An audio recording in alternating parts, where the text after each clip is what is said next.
You are listening to the new man beyond the macho jerk and the new age wimp. Your host is men's coach Tripp Lanier.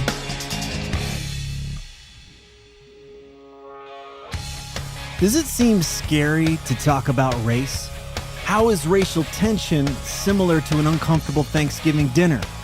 And what if the thing that would make a difference is much closer than we could imagine? Recently, I learned a very valuable lesson, that I could actually talk to my black friends about their experiences instead of making assumptions and relying on the media or some ideological group to tell me what to say, think, or do. Having these individual conversations has been revelatory for many reasons, one of which was realizing again how much simply being curious and paying attention could have a huge impact. I learned that it was safe to ask questions and to simply listen, that I wouldn't be attacked because I was white or if I didn't get it politically correct. One of the conversations that cracked my world open was with my friend Mark Palmer. He's an author and corporate leadership consultant, and even though we've known each other for many years, I've never asked him about his experience as a black man because it didn't feel comfortable or safe. I'm glad that I finally did.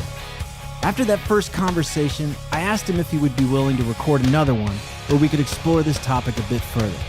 I didn't know what to expect, but I'm glad we managed to share so many laughs along the way. Enjoy.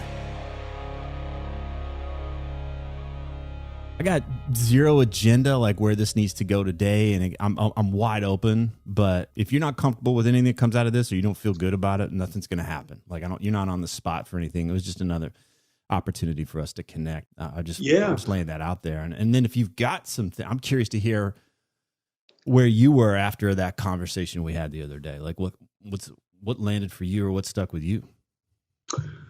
I'll tell you, man, a lot. It just kind of reinforced for me the fact that there needs to be more voices talking about this, because right now there's a few voices kind of owning the narrative, or let's just say maybe one or two voices owning the narrative. And, there's always other sides that kind of need to fill in the narrative. So at one point in time, I was really deeply into, cultural studies. I was a cultural anthropology minor, it's a behavioral studies background, that kind of thing. So, this whole social psychology thing around, groups and, sort of, cultural competency and all this stuff.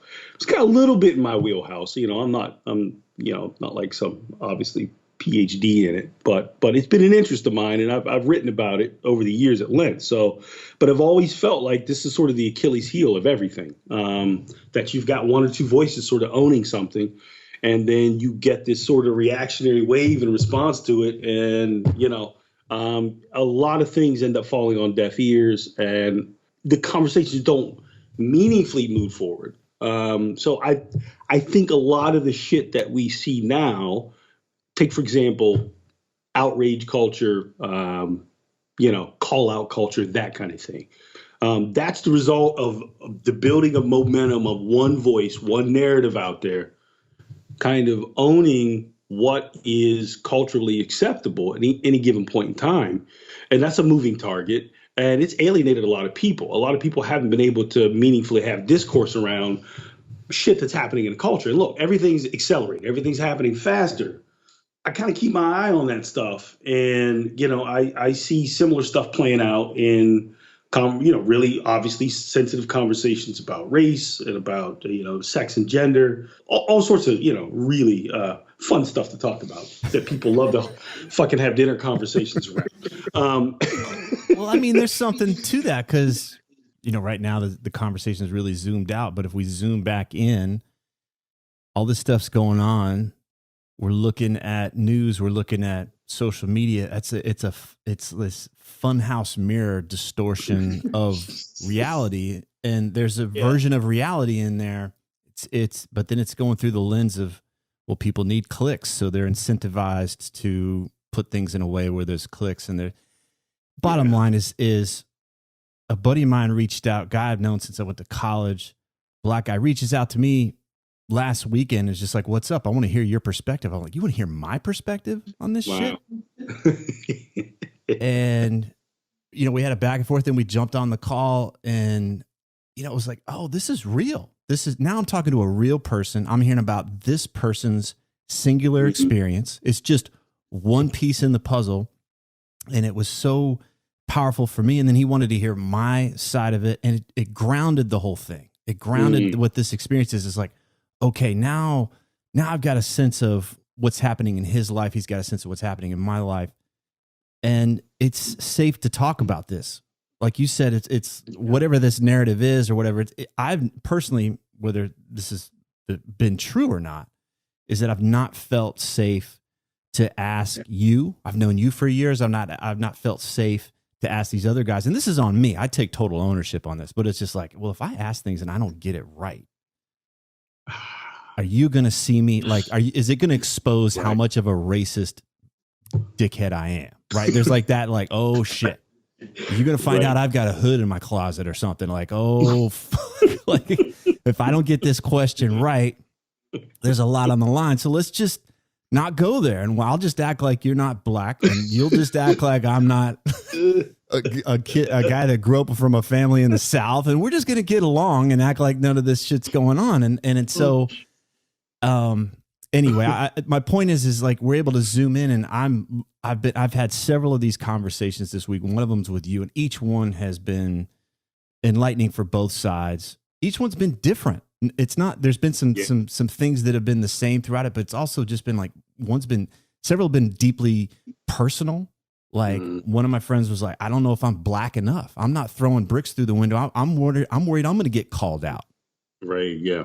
And then there's other versions like, hey, look, this is how we're going to go up against this institution. I think we can do some things with business loans and mentorship and that kind of thing. And it's just, so everybody's got a different take on this. And that's what's been enlightening for me is just that, all right, here's this big, huge thing. And now we can zoom in and actually have these conversations about it. So that's what I want to set a little context here as we talk about that. I'm curious for you, if any of that lands or how that lands.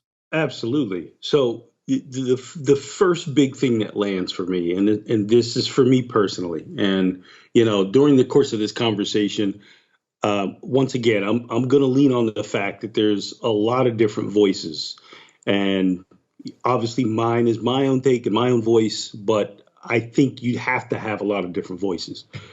But first and foremost, to have different voices, people got to feel safe having a conversation.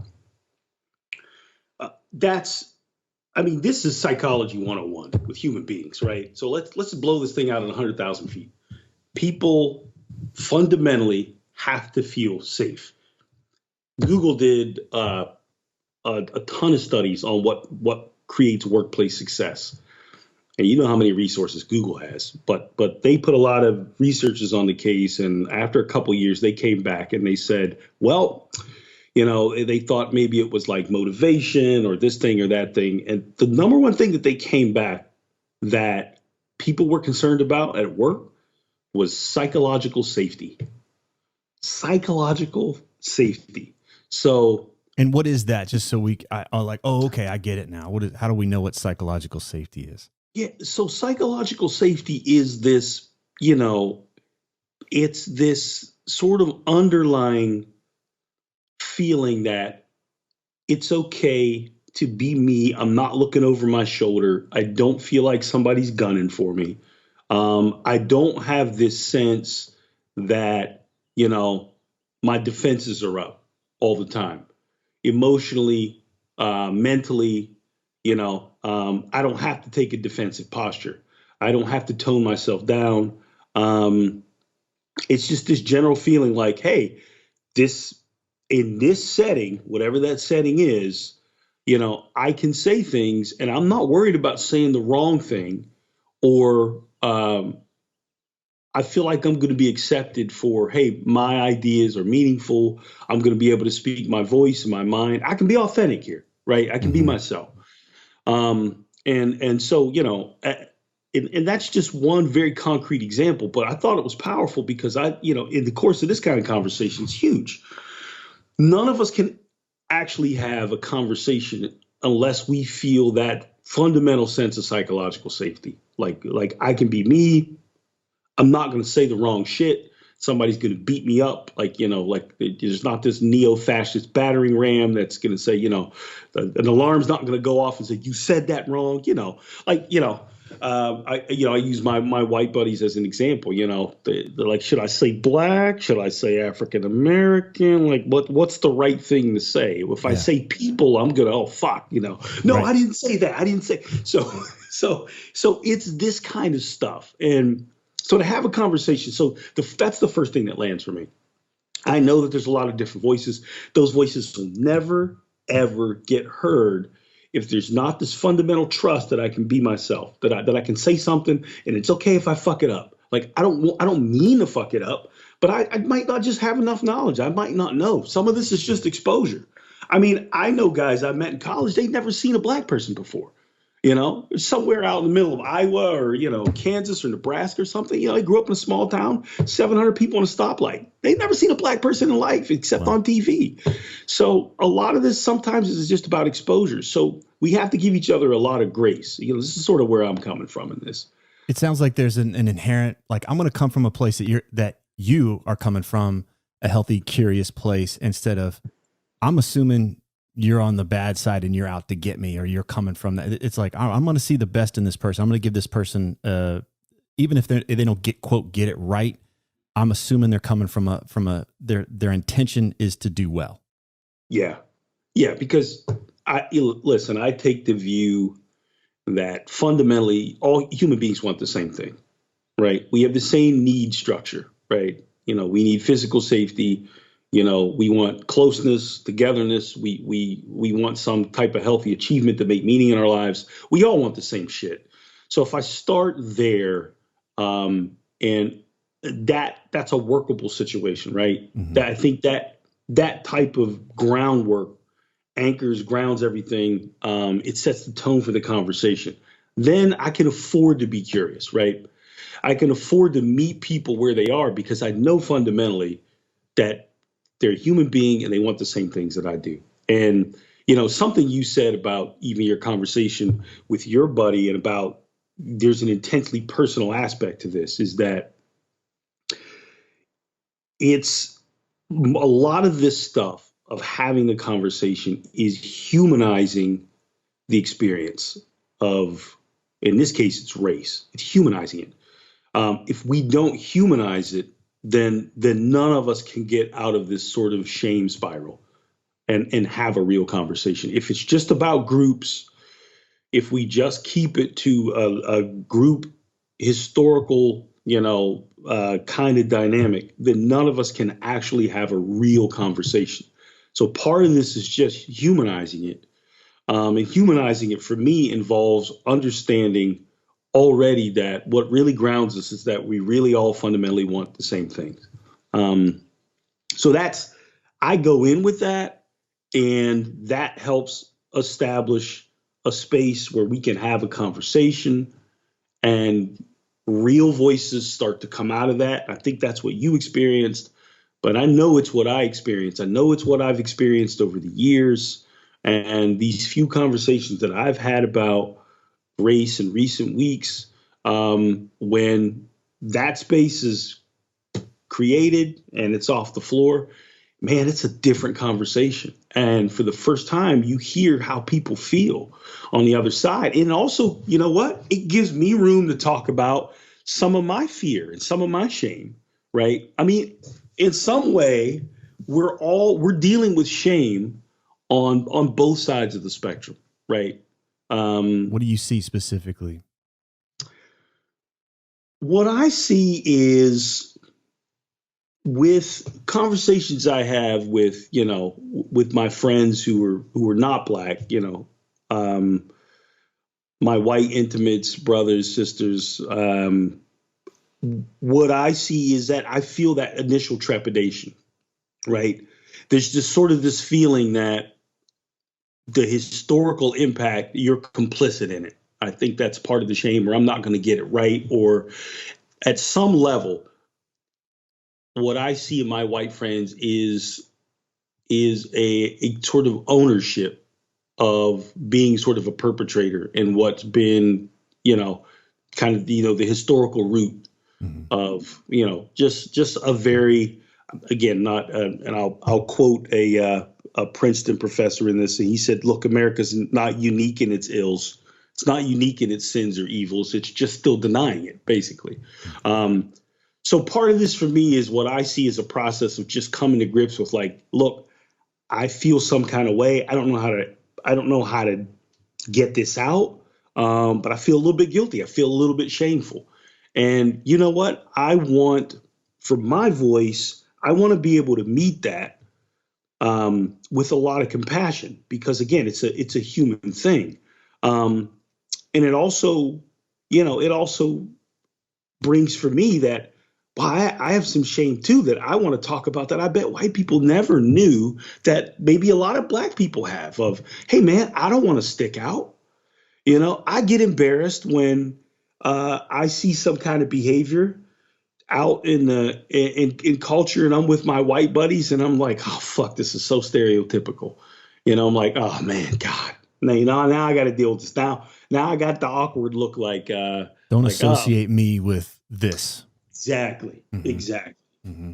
Exactly. And black people among themselves sometimes will joke about that, but it's a real thing. But you don't joke about it with your white buddies typically. Mm-hmm. Now I do have some, I'm pretty off the, I've got some off humor, so I can have conversations like that generally. So me personally, I'm kind of comfortable in that kind of conversation. Over the years, I've just had those conversations. Yeah.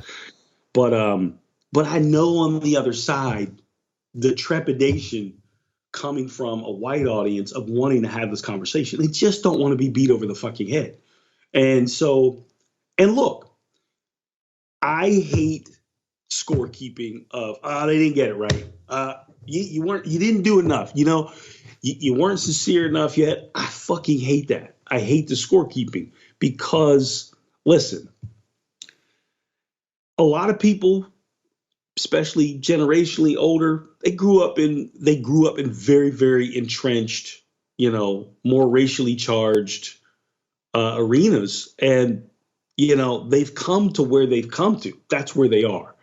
And so I'm of the mindset, look, people are doing their best to try to meet. This is a lot of fucking change happening in 20 or 25 years. It just is. That's the reality, right? Mm-hmm. And again, I'm somebody that deals with the reality where things are, right? Let's work with the constraints that we have. Let's work with the fact that on both sides we feel a sense of shame, that we feel a sense of guilt together because of this pink elephant in the room. It's very triggery. It's a scary conversation. Let's acknowledge that. Look, it's a scary conversation, but if we kind of make a pact together that we can let it rip because we know we're just trying to understand each other, that's a good anchor. That's a good foundation. So I don't like scorekeeping. I don't like, I don't like anything that's not going to serve that space for us to be able to have that psychological safety. Well, let me ask you this. Do you think that the scorekeeping is part of the process? If I've been hurt, if I'm scared, if I'm pissed, I'm not in a curious place, right? I'm in that activated place. I feel righteous. I've been wrong. This is on both sides. This is where I've been hurt or I've been scared. I'm fearful on both sides. That's where what we see when we turn on this stuff. A lot of this is what people do when they're hurt or scared. Yeah. This is how they act. This is on both sides. That's right. You put on police armor and you put on mask and you carry a baton on the other side. You put on another mask and you throw shit at people. It's just like, this is what we do when we're hurt or scared. This is not what happens when we're curious. Like, well, tell me about you. I want to hear that stuff. Do you see that as part of the process? And I've often wondered, this is like, well, maybe it's 20 years of just burning everything down. And then there's a thing like, maybe now I can listen to you because I've had my turn to inflict this pain. It's been my turn now. Yeah. I definitely think that it's an expected part. Like if I look at this like 5 steps of grief or trauma, because honestly, I look at this whole thing as trauma. And so the first step of trauma is sort of expected. And, in many cases when there's been real harm done, there's this sort of reactive backlash. There's this anger. It's just pure anger. And I do think that that's part of the process. But I also think it's important that at the same time that there's anger, that anger isn't the only voice. Hannah Gadsby, she's a comedian out of Australia, and she did a series on Netflix. Actually, it was just one show. It was called Nanette. And it was about her experience with sexual violence and coming out, as a lesbian. And she said something really fucking powerful at the end, because her routine was way different. And a friend encouraged me to look at it. And I was like, yeah, I'll take a look at it. I like comedy stuff. It was the most different thing I've ever seen in the rubric of comedy. But what stood out to me is that she raged for a section of that routine about her experience. It was just pain and it was anger. But she didn't end it that way. She didn't end it that way. She said, I don't want anger to lead the narrative, because she said just as powerful as humor is, anger is just as powerful. And anger it's like fire. It lights up, it ignites. So my thing is that I think it is an expected, natural part of a response to trauma. In this case, it's historical trauma over many years, but it can't be the only voice. It can't be the only voice in the room, because at some point, if that's the only voice, then that dominates the narrative. And then you can't grow, you can't heal, Right. you can't move on, right? So I think some other voices have to come in to also begin modeling healing. There's enough people doing the anger part, and I think they do a good job of doing the anger part and dealing with the past and coming to grips with the atrocity of it all, right? That voice is well established, and I think that voice plays a part. But there also has to be a voice that's looking ahead, right? That's going, okay, now how do we come to grips with this and move forward?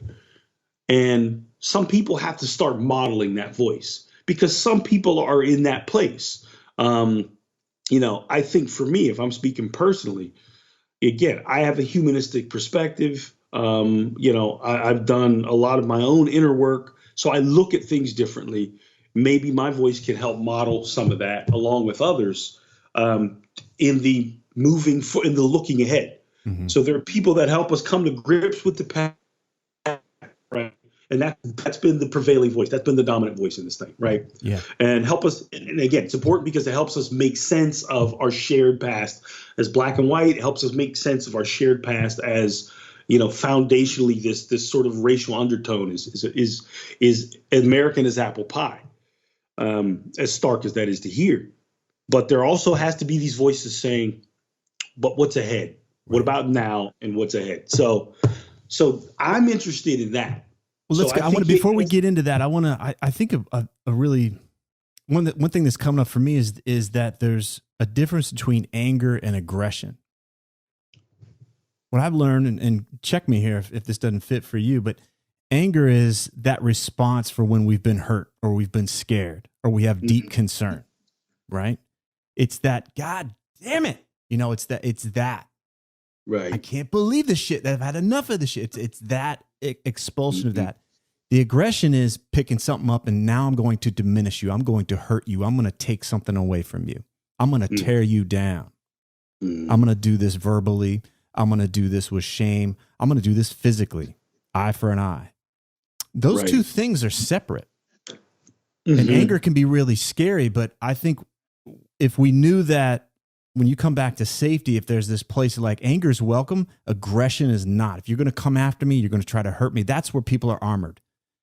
That's where people are armored. And this conversation is that if I get it wrong, you're going to be aggressive towards me. You're going to try to tear me down. You're going to humiliate me, or you might physically come after me. Yeah. And I think that we've got a lot more space for anger when we understand that aggression is not going to be part of it. We can start to parse those two things apart and see them as separate. Yeah, that's interesting. I agree with you. I think they're obviously two separate things.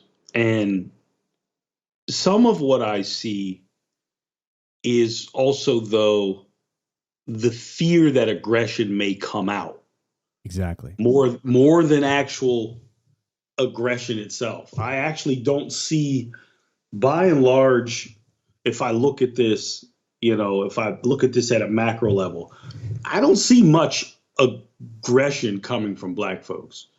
But what I can see from white folks is probably the perception that aggression is going to come. Yes. So if there's any anger at all, and look, I get this. As a white person, I don't know if I can hold that anger. Mm-hmm. Because that's a lot of, that's a tidal wave of fucking anger coming out of that. Yeah.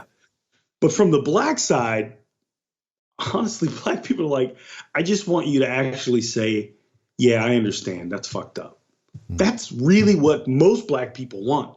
They don't want the denial. That didn't really happen. Did that really happen to you? Well, that was a long time ago. Well, it's not allowing even 2 seconds of exasperation that I think frustrates a lot of black people. It's invalidating their experience. Exactly. I mean, I've had black friends say to me, it's like, look, man, I don't want to be a victim here. I don't want to lay in victimhood. I just don't want my white friends to say that didn't happen, or just bypass and not just let me be frustrated for like 2 seconds. That's it.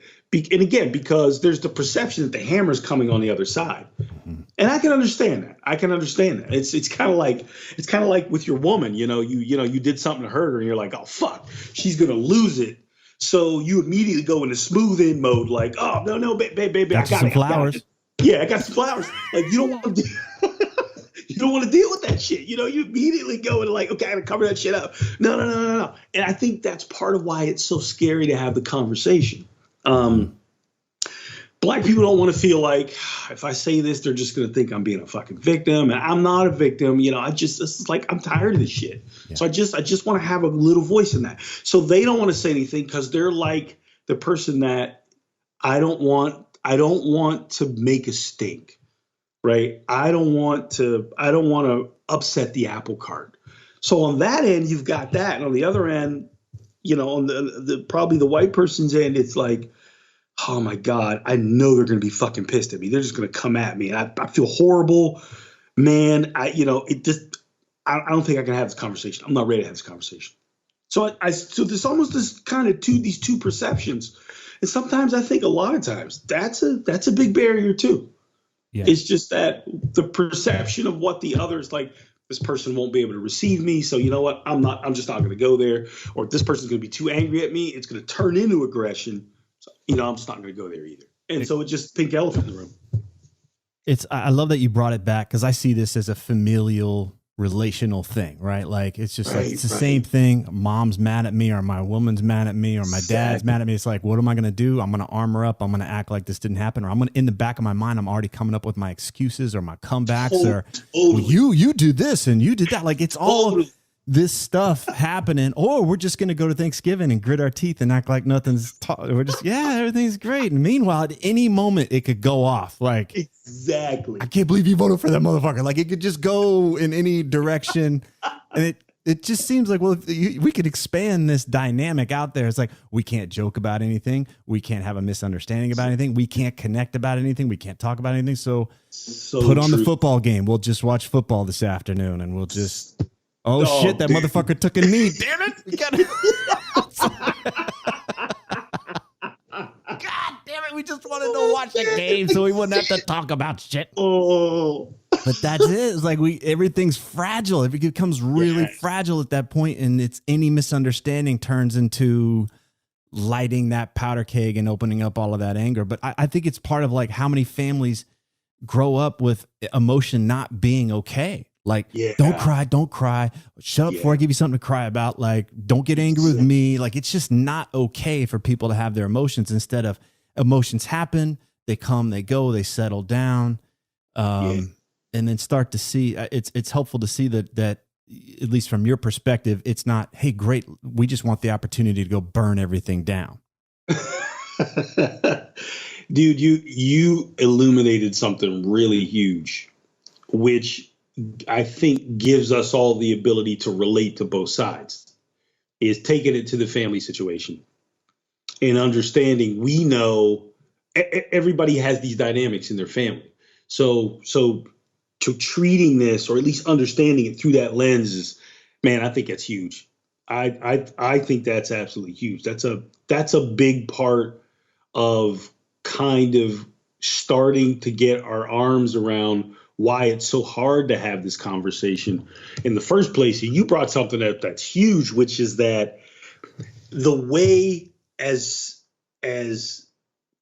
cultural conditioning, as society, that we deal with emotion, which we learn from our families, right? Which is basically not to deal with emotion. So then, you blow that out on a social scale to something like race. Well, of course we can't have the fucking conversation. We can't deal with the elephant in the room in our own families, right? Yeah. We're trained to suppress. We're trained to suppress that stuff.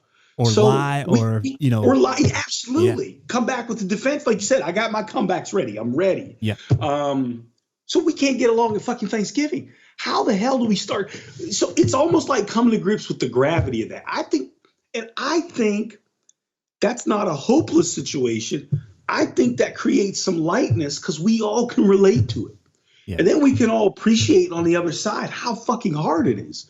How difficult it is. Because if we can start to appreciate how difficult it is for all of us to have this conversation, we can start to have some levity around it. In the same way that you see a comedian talk about, oh yeah, I went home for Thanksgiving. And everybody immediately starts laughing at the shit because right? So there's some lightness about it that and we need that too, to have the conversation. It creates safety. It creates like, whew, okay, all right, maybe this won't be a total shit show. Maybe we're not going to go to blows. Maybe we can have this conversation. I can be a little clumsy. Mm-hmm. Yeah, it's like, and then how do you solve problems in your family? Because tendency is like you might distract yourself and not talk about things in your own family system, but you might, be vocal about other things, but you actually hide things in that, or you might be, is it that you seek to dominate everybody in your house? Is that how things get done? Or do you have compassion and forgiveness? Or is it a stalemate? Like typically that's what we're going to explode out into this world. It's like, well, this is the way to deal with it.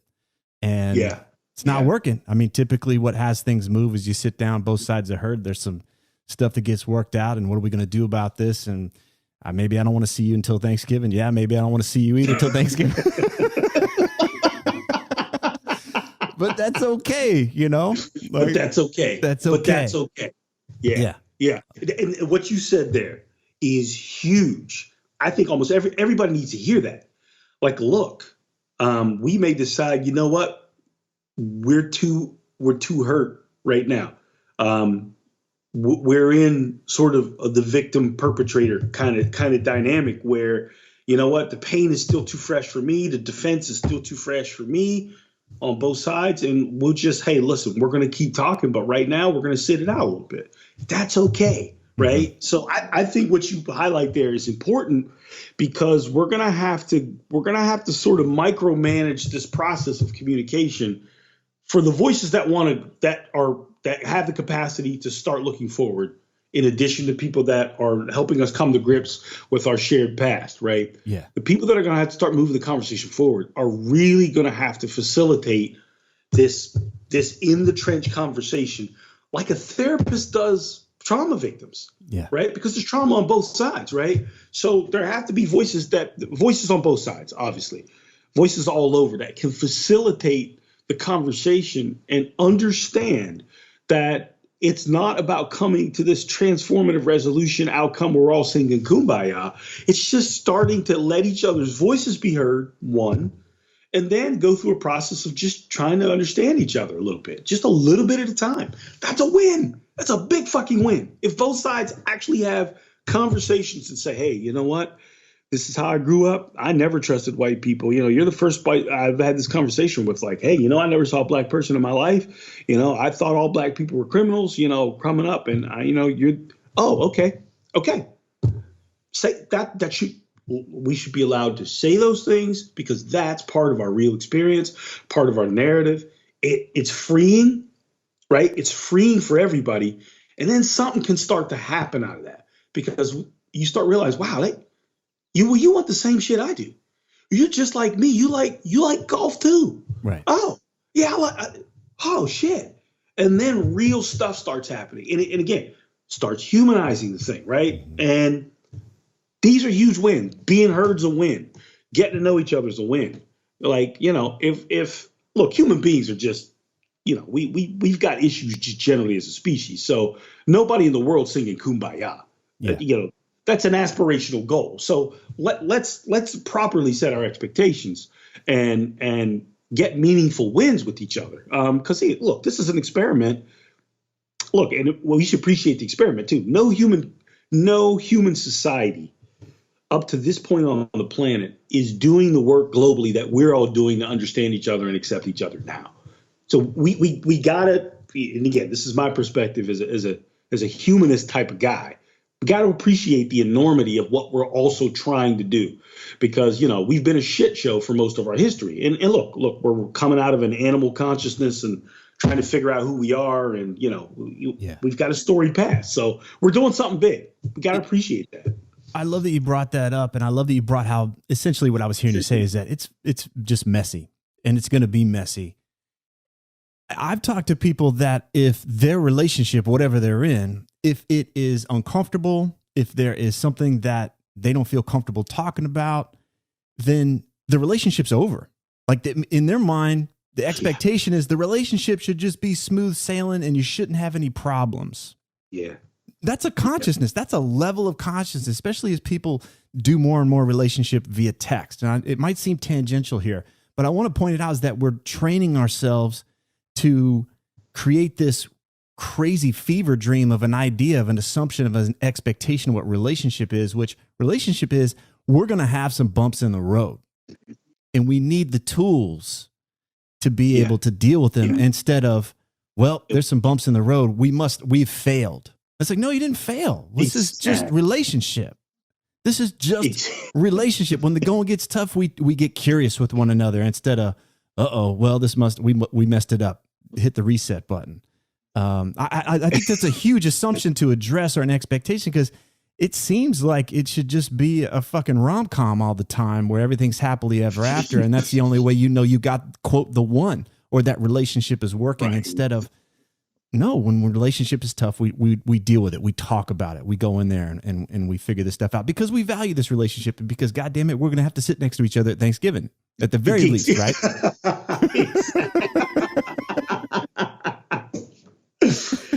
You're dead on, man. You're dead on.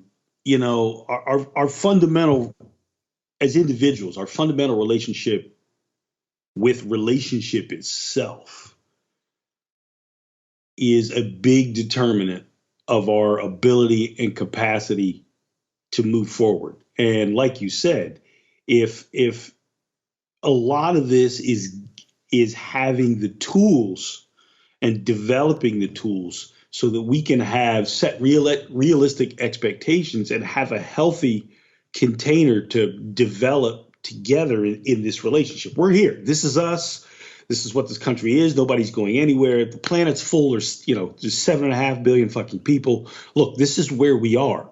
So we need tools to be able to relate to each other in a way that's meaningfully, but also got to have proper, we have to set proper expectations. So I like what you point out in terms of, how we relate in general to intimates, to family members, to friends. The same tools that we use to better relationships, the same inner work that we develop to create, good communication and foster meaningful dialogue.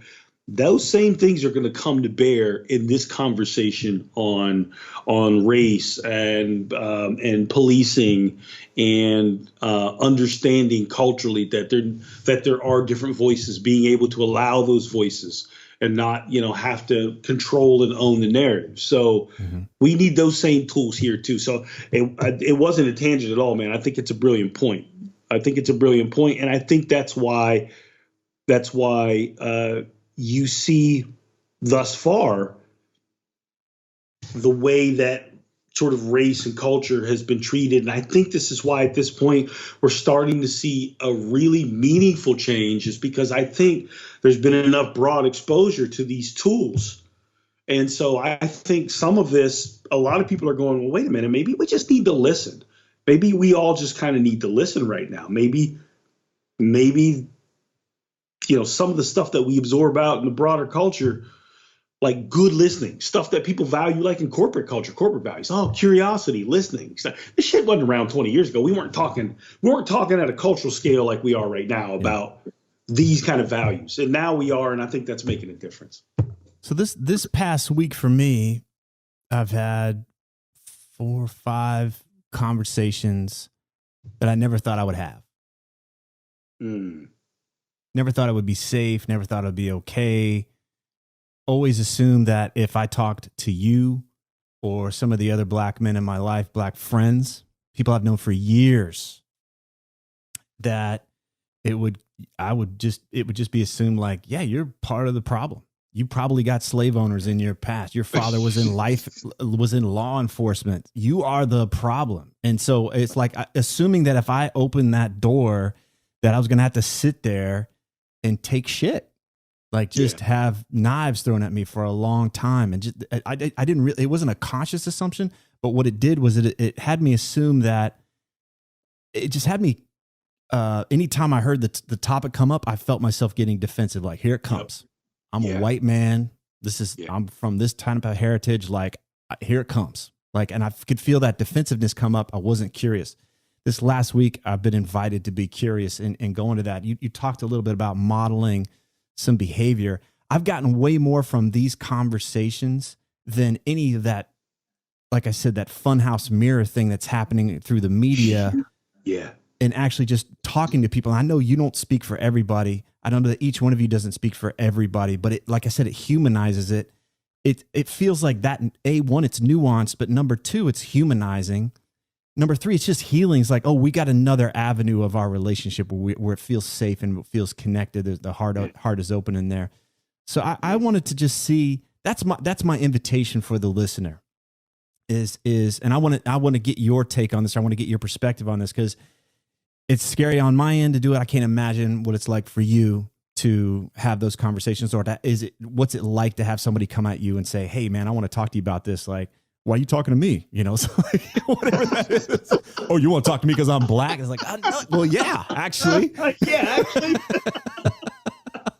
So there's just all this loaded fear and assumptions, and it's easy to go get my information from these websites, and that's cool, but I want to add another layer to it, which is let's get in relationship. So you mentioned modeling behavior. I want to kick it back your way here. And what do you see possible here? And I want to make this as simple and easy as possible. What do you think would be a good thing that we could hand to some guys out there that are listening right now? The fundamental thing, and you've been touching on it with your own experience, is have real conversations. And, reach out to a buddy you played sports with, or you did music with, or, if you can have real conversations with people, and before drawing your source from, any of the number of media outlets or websites. There's a lot of disinformation. There's no more immediate benefit than actually relating to another human and being able to start having that exchange at a human level, and you start working that muscle of having this conversation at a humanistic level. Because if you don't have this conversation at a humanistic level, then you can never start to branch out to get safe, because in some instances, somebody's got to make the first move, right? So for me, for example, I've been very fortunate. I've been modeling this conversation my entire life. I've had white friends that have always felt comfortable with me to say, hey, man, what do you think about this? So I'm very, I've developed that muscle where if somebody comes to me and says, Mark, I'm kind of scared to ask, I felt like I can trust you. What do you think about this? that they can come to me and know I'm not going to bite their head off. Because I've had conversations enough with my white friends, and I have those relationships where, a lot of times I don't even look at them as white. It's when things like this come up that I even have that barrier in the first place. So personal relationships, if you have resource and access to them, are going to be your best thing. And if not, listen to a conversation like this. Listen to friends, interracial friend kind of, those kind of conversations where people on both sides are coming from a friendship, so that you can start to template that. You can see what that looks like. You can start to feel what that looks like. There's no bigger thing than that. That's the major step, I think. Mm-hmm. If you have friends on the, that are Black, for example, and you have a level of friendship, I think coming to that person, if you want to have the conversation or ways to open up that conversation, I think there are some skillful ways we can do that, which is to say, listen, I just want to hear how you feel. So not coming at someone to get comfort, to get validation, but to just say, listen, here's the goal. I just want to know how you feel. Because like I said, a lot of Black folks just want to be heard. And I'm not saying like they want to, put down a soapbox and stand on it. It's just like, hey, I want to know what your experience is like. Just like, is it hard in your day to day? Because I don't know, but I care about you, and I just want to hear what you have to say. Done. That's the goal of that whole interaction. That's it, right? I don't have to fix it. I can just listen. I don't have to fix shit. And again, take it back to all our personal experiences. As hetero guys,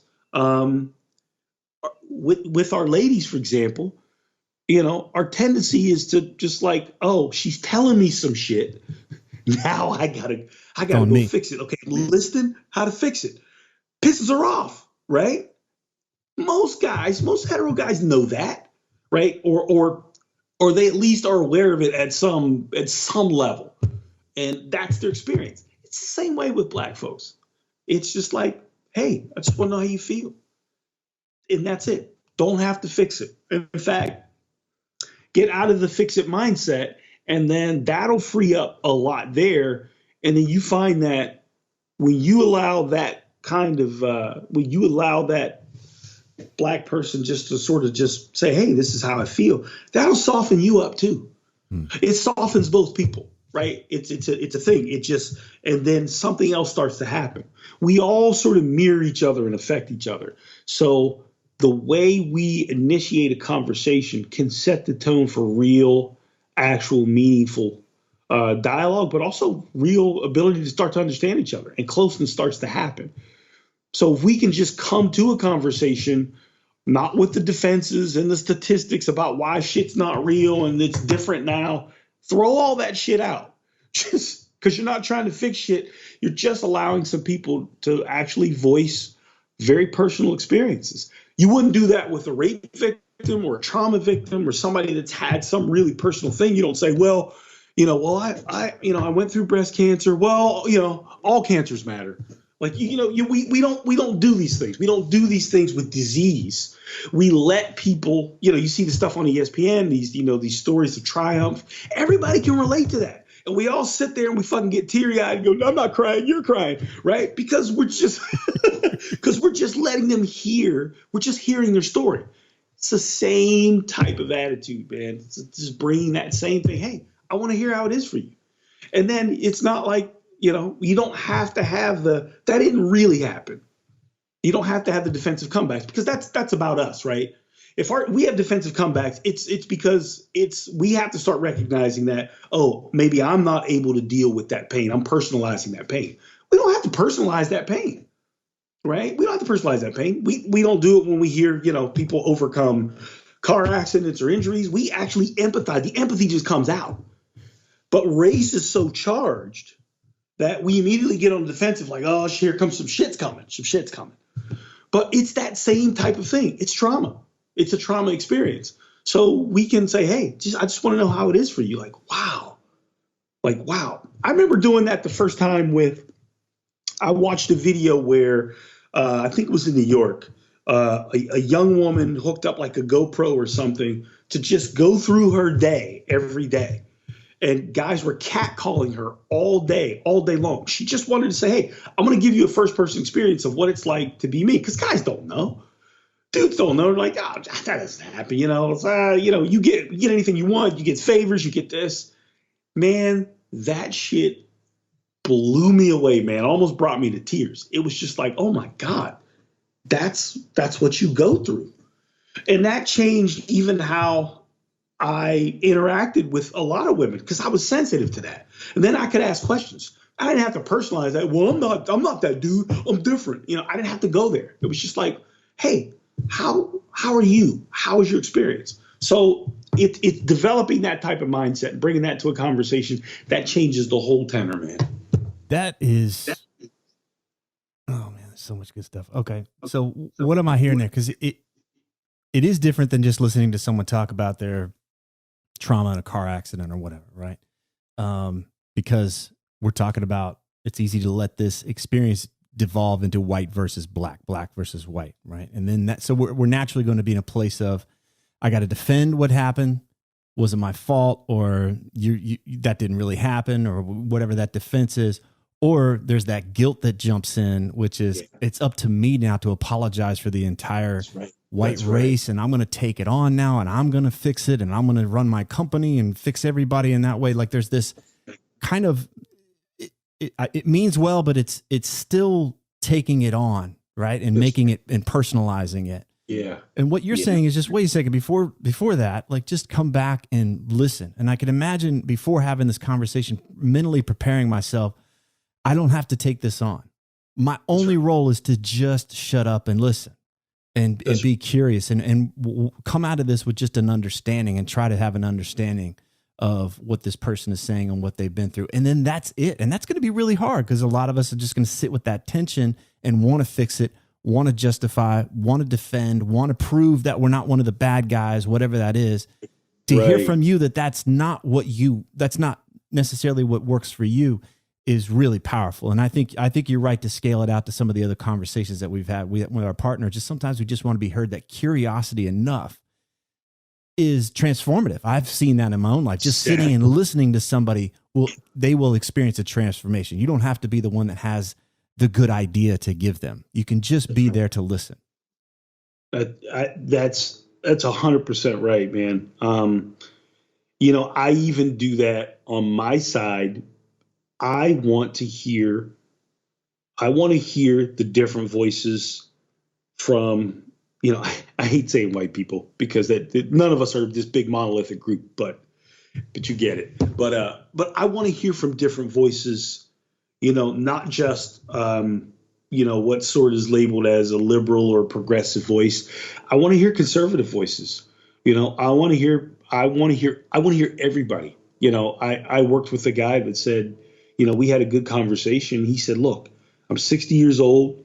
Shit's changing. My wife and I don't know what to make of all this. I grew up in a small town in Southern Ohio. My dad didn't like black people. That's what I grew up in. And, I've learned to get along and I've learned a lot of stuff. But look, man, I'm scared. This is my world. I can only go so far. I voted for Trump because I'm scared because, I just feel like there's too much change happening. I wanted to hear that. And I felt it was so powerful that he was able to tell me that and able to share that with me. And I said, hey, man, I understand your world. I understand that. I want to feel safe, too. And it was the first time he said, I got to tell you, I get the sense you're a pretty liberal guy, but you're the first liberal that's allowed me to talk and you didn't beat me up for not saying it right. And we had a moment, like we had a really deep moment and we hugged it out. And it was an incredibly deep human moment. And I said, look, man, I get it. You got a voice and I get it. And we can't move forward if we can't have these conversations. So, this is just the basis of it, it's not only listening for white people. And I think that's great. It's amazing. I think it is the most amazing thing to begin this sort of initial transformative conversation in your relationship with Black people, but also on my side. And again, I'm fortunate because this is my perspective and this is what I can do. I want to hear the fears and the feeling of guilt and shame and the hesitation, the defense. I want to hear all that from the white side too, because I want to understand that. Because when I started having those conversations and I started understanding that, I started realizing some shit about some of the things that we do on a more progressive side of the Black community. Like, for example, I don't ever use the word white privilege, use that phrase. I never use that.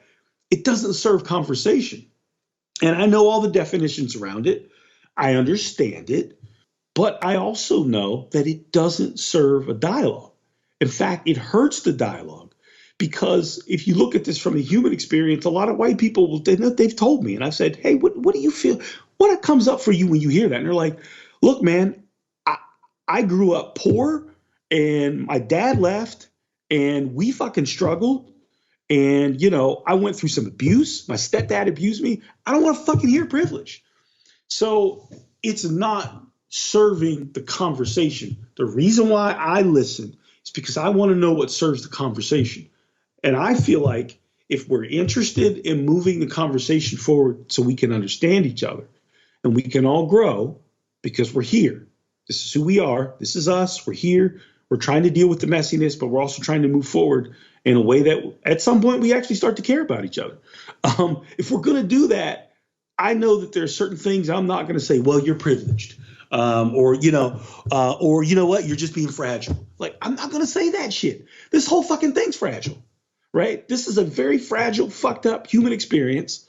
And there's a lot of intersectionality of cultural stuff and people's family experiences and sexuality. And, there's a lot of shit in this soup, man. So I always feel like if I'm asking people to listen, I got to listen too. And I have to be able, because if I listen, I can come to the conversation with skillful means. I can come to the conversation understanding, hey, you might feel a sense of trepidation coming to this conversation. I want to tell you right now, I love you. It's okay. This is messy. You can tell me whatever you want. I don't care how fucked up it sounds. I don't care where you came from. We're human. It's okay. See, I can say that before the conversation even starts. Boom, we got safety. Right off the bat, we got safety. Now we can have real conversation. And that real conversation is going to deeply affect that person. And that person is going to go back in their communities, whatever, and go, you know what? I think I kind of learned something today, man. They'll at least experience some dissonance of like, you know what, man? Maybe all Black people aren't, but maybe we are all trying to figure this thing out.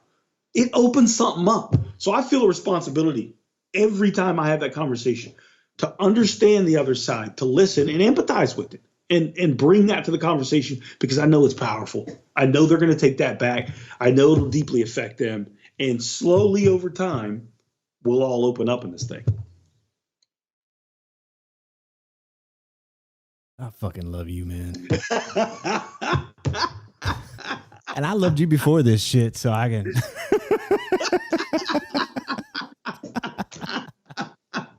I got tears in my eyes. I'm just appreciating you, man. I just appreciating.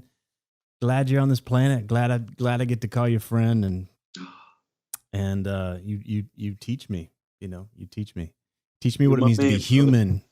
Yeah, that's what it's all about, man. Shit, man. We've been friends all these years. You've helped me in some hard times, and man, I've learned a shit ton from you. And that dynamic, that's what it's about, man. That's what it's about.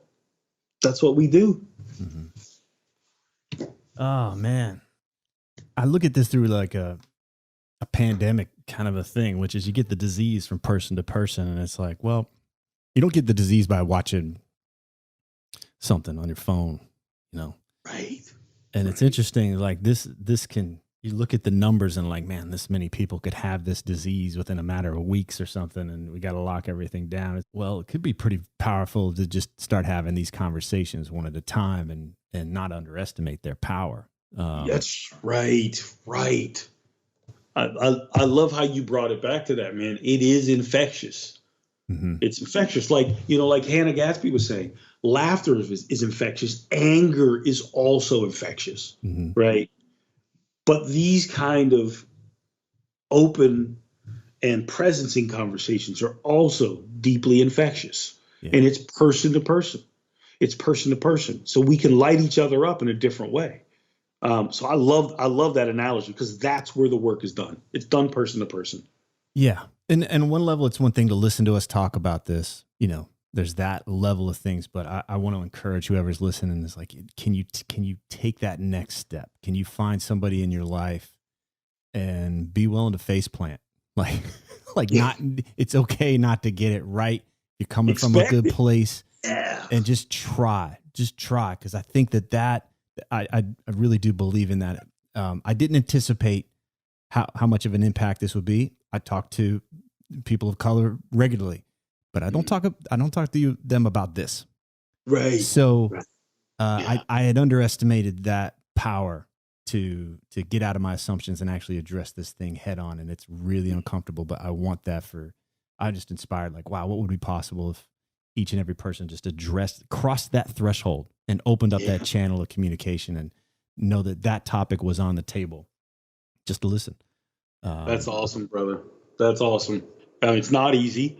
And we're going to face plant. Yeah. And that's okay and actually expected. Yeah. And we can have some humor knowing that we're going to face plant. Part of growth. Relationships are messy, man. They're messy, man. They're messy. And it's okay. Doesn't mean it's broken if it's messy. Exactly. Yeah. Doesn't mean it's broken if it's messy. Expect it to be messy. It's work. Mm-hmm. It's work, but it's worth it. It's worth it. And we got to live here. This is our home. This is our planet, man. We got to live here. We got to do it. If these interviews are helping you, please leave a positive review on whatever podcast app you use so that others can discover the show more easily.